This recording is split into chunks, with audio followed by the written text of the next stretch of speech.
My name is Sarah Miller. I'm a 40-year-old housewife who's just turned 40. I live peaceful days in the suburbs of Michigan with my husband Mark, our 8-year-old son Ethan, and our 5-year-old daughter Olivia. As I was making pancakes in the kitchen with the morning sun streaming in, as usual, I felt small arms wrap around my waist from behind. "Good morning, Mom. Are there blueberries in today's pancakes?" I turned around to see Ethan looking up at me with eyes full of expectation. His brown hair was messy from sleep. I couldn't help but smile. "Yes, they're your favorite, aren't they?" "Yay!" Ethan happily bounced around and sat at the table. Olivia came right after, sitting next to Ethan in her pink pajamas. "I want blueberries too." "Of course, there's enough for everyone." Finally, Mark appeared, patting each of the children's heads before giving me a kiss. "Good morning, Sarah. Another lovely morning, isn't it?" "Good morning, Mark." At the time, I didn't realize how precious these ordinary morning scenes were. Weekdays pass by in a flurry. Mark is busy managing his auto parts company, and I spend my days taking care of the children and housework. Still, we always made sure to spend time together as a family on weekends. We'd have picnics in the park, participate in reading clubs at the local library. Sometimes we'd all go cheer for Ethan at his baseball games. Olivia is still engrossed in t-ball practice. One evening, Mark came home looking excited. "Sarah, everyone. I have wonderful news." The children ran to their father. "What is it, Dad?" "We're going to Disney World in Florida next month." The children's cheers echoed throughout the house. Both Mark and I felt truly happy seeing the joy on our children's faces. The days of preparation were like the lead-up to Christmas. The children looked at guidebooks almost every day, listing the attractions they wanted to visit. While I was busy with packing, I felt my heart flutter at my family's smiles. And then, the long-awaited day of the trip arrived. "Ethan, did you put on sunscreen properly?" "Yes, I did." "Olivia, you didn't forget your hat, did you?" "I've got it, Mom." Reassured by the children's energetic responses, we headed to the airport. The first few days in Florida were like a dream. Taking photos with Mickey Mouse, riding thrilling roller coasters. The children's eyes sparkled, and Mark and I felt like we had returned to our childhood.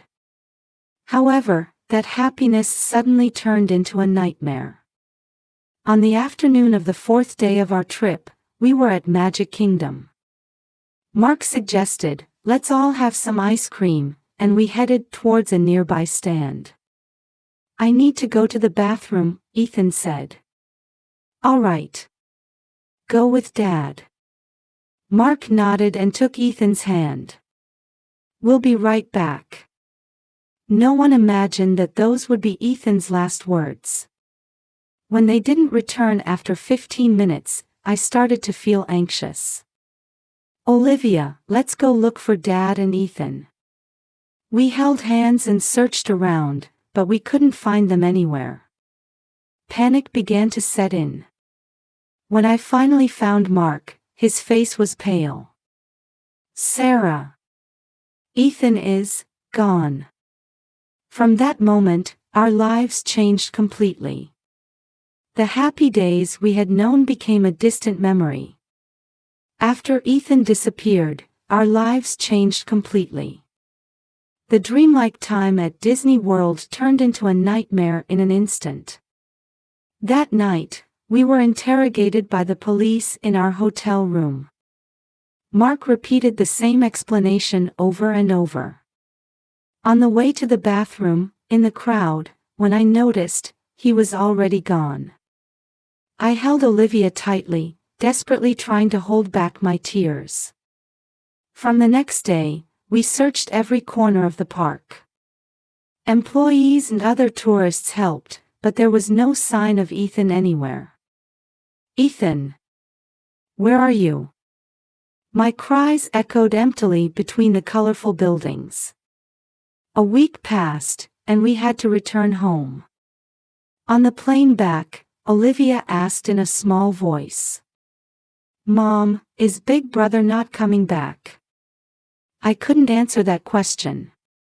Even after returning home, the search continued.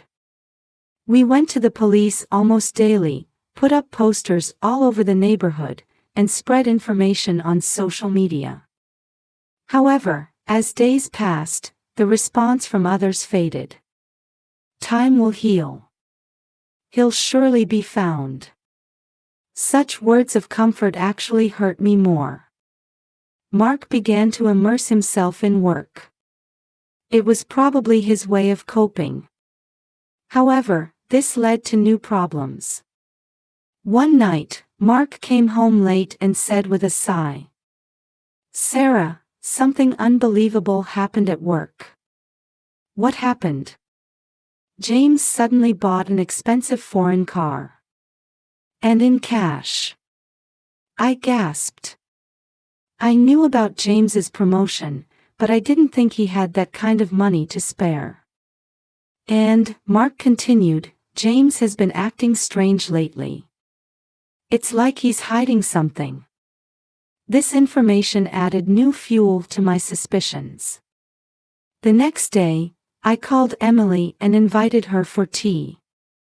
When we met at the cafe, my sister seemed somewhat uneasy. Emily, how have you been lately? Huh? Oh, fine. Normal. During our conversation, I casually brought up the topic of children. By the way, do you and James plan to have children? Emily's expression clouded for a moment. Well, we've been trying, but it hasn't happened yet. At that moment, Emily's phone rang. She hurriedly answered and left the table. When she returned, her face was pale. Sorry, Sarah. Something urgent came up. We'll catch up another time. Emily hurried away. As I watched her leave, I felt my suspicions growing in my chest. That night, I confided everything to Mark. Olivia's words, my investigation, and my suspicions about Emily and James. At first, Mark couldn't believe it. Sarah, what are you saying? Emily took Ethan. That's ridiculous. But as I explained each piece of information I had gathered, his expression began to change. Indeed, there are too many strange points. The next day, Mark secretly observed James's behavior at work. In the evening, he came home with a surprised look. Sarah, James was making a suspicious phone call. Talking about that child. At that moment, the TV news caught our attention. Tonight's top story, a large-scale illegal adoption ring operating across state lines has been busted.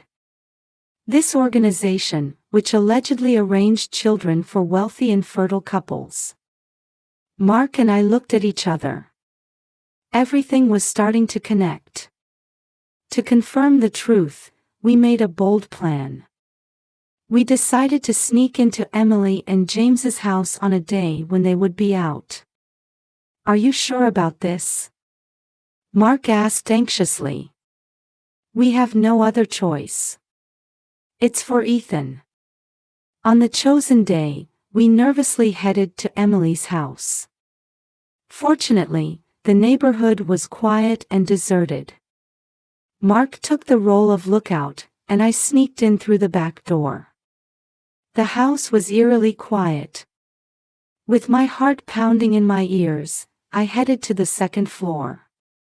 As I approached the spot Olivia had pointed out, I could see a slight misalignment in the wallpaper. With trembling hands, I pushed on the wall, and to my surprise, it opened. A narrow passage appeared, with stairs leading down. It can't be. I took out my flashlight and carefully descended the stairs. Damp air touched my skin. At the bottom of the stairs, I gasped. There was a small room, and on the bed lay a boy. Ethan. At the sound of my faint voice, the boy slowly raised his face. Gaunt features, long overgrown hair. But it was undoubtedly my son. Mom. Ethan's voice was weak, and he looked incredulous. I rushed over and embraced Ethan. The tears wouldn't stop. I'm sorry. Mom took so long to come. At that moment, I heard a noise from upstairs. Is someone there? It was Emily's voice. I picked up Ethan and rushed up the stairs. When we emerged into the living room, Emily and James were standing there. Sarah! What are you doing? Emily cried out in surprise. The question is, what are you doing? I said angrily. How could you do this? James tried to step forward, but at that moment, Mark burst into the house. I've called the police. You can't escape now. The color drained from Emily and James's faces. No, Sarah. Let me explain, Emily said, looking on the verge of tears. But by then, the sound of police sirens could already be heard. A few minutes later, police officers entered the house. Emily and James were arrested, and Ethan was taken to the hospital by ambulance. I held Ethan's hand tightly as I rode in the ambulance with him. It's okay now, you're safe. Ethan smiled weakly. The long nightmare had finally come to an end. In the ambulance, I held Ethan's emaciated hand tightly. His face was pale, with dark circles under his eyes. What had he experienced during this past year? Upon arriving at the hospital, doctors immediately began examining Ethan. Mark and I spent anxious hours in the waiting room. Several hours later, the attending physician came to us. Don't worry, his life is not in danger. However, we've observed malnutrition and mild dehydration due to long-term confinement. We let out a sigh of relief. Can we see our son? Mark asked. Yes, please do. When we entered the hospital room, Ethan was lying small in the bed. When he saw us, tears welled up in his eyes. Mom. Dad. We rushed over and gently embraced Ethan. It's okay now. We'll always be by your side. That night, Ethan slowly began to talk about his experience. At first, they told me they were taking me to a new family. But then I was locked in a dark room. According to Ethan, the space under the floor was narrow with a low ceiling. There was a simple toilet, and Emily brought meals twice a day. There were books and an old game console, but hardly any outside light came in, and he lost his sense of time. Sometimes I could hear voices from upstairs, but no one noticed my voice. Ethan's words broke our hearts. A few days later, we received a detailed report from the police. Emily and James were part of a large-scale illegal adoption ring operating across state lines. They had been receiving substantial payments in return for arranging children for wealthy couples struggling with infertility. It seems they kidnapped Ethan to prove their loyalty to the organization, the detective explained with a stern expression. This incident led to the revelation of the entire organization, and many people involved were arrested. Sadly, other children who had been confined were also discovered. Ethan's recovery took time. The emotional scars were deeper than the physical ones. He often woke up from nightmares in the middle of the night, and we took turns staying by his side. With the advice of a psychological counselor, we gradually rebuilt our family bonds. Olivia was overjoyed at her brother's return and stayed close to Ethan every day. "Big brother, I drew this. It's a picture of our family." Seeing the picture Olivia drew, Ethan showed a smile for the first time in a long while. Mark also adjusted his work schedule to spend as much time as possible with the family. On holidays, we spent peaceful days having picnics in the park or watching movies together. Sometimes, Ethan would suddenly become anxious. At such times, we all hugged him and repeatedly told him, "It's okay now." As time passed, we had more opportunities to see Ethan smile. His recovery became a source of hope for our entire family. A year has passed since then. Today is Ethan's 10th birthday. The living room is decorated with colorful balloons, and a large chocolate cake sits on the table. "Happy birthday, Ethan." The voices of family and friends echo throughout the room. Ethan smiles, looking a bit embarrassed but happy. Having overcome a difficult period, our family feels more strongly connected than ever before. There will surely be challenges ahead. But we're confident we can overcome them together. As Ethan blows out the candles, a big round of applause erupts, as if announcing the beginning of a new year.